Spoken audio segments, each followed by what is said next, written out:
దాదాపు ఒక 8-9 సంవత్సరాల క్రితం ఒకసారి నేను తిరుమల దర్శనానికి వచ్చాను. స్వామివారి దర్శనం అయిపోయిన తర్వాత యువతల వైపు గుమ్మంలోంచి, వైకుంఠ ద్వారం వైపు ఉన్న గుమ్మంలోంచి బయటికి వెళ్ళిపోయాను. బయటికి వెళ్ళిపోతుంటే అక్కడ ఉన్న మెట్ల మీద కూర్చుని ఒక పెద్ద ఆయన ఏడుస్తున్నాడు. ఏడుస్తుంటే నేను అనుకున్నాను, బహుశా ఈయనకి సరిగా పాపం దర్శనం అవ్వలేదులా ఉంది, బాధపడుతున్నారు, ఏడుస్తున్నారు అనుకున్నాను. నేను ఆయనతో కోడలుంది, కొడుకున్నాడు. నాన్నగారు ఎందుకు ఏడుస్తున్నారు అన్నాడు.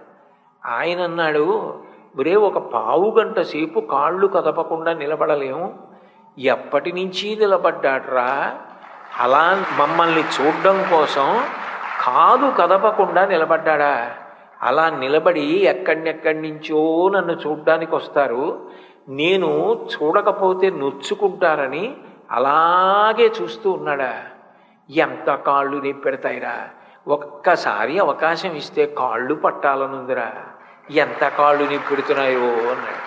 నేను దర్శనం చేయడానికి ఆ పెద్ద ఆయన దర్శనం చేయడానికి ఎంత తేడా ఉందో నాకు అప్పుడు అనిపించింది.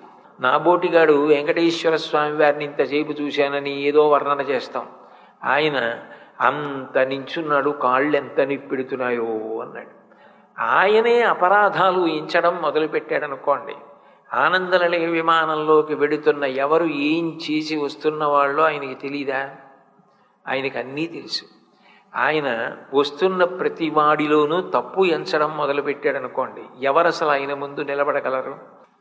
ఆయన కాలి గోటి కాంతి చూడడం అంత కష్టం, అంత తపస్సు చేయాలి. అటువంటి మహానుభావుడు ఆపాదమస్తకం దర్శనం చేయడానికి వీలుగా పద్మపీఠం మీద నించుని మనల్ని అనుగ్రహిస్తున్నాడు. కలియుగంలో మనం ఎంత అదృష్టవంతులం.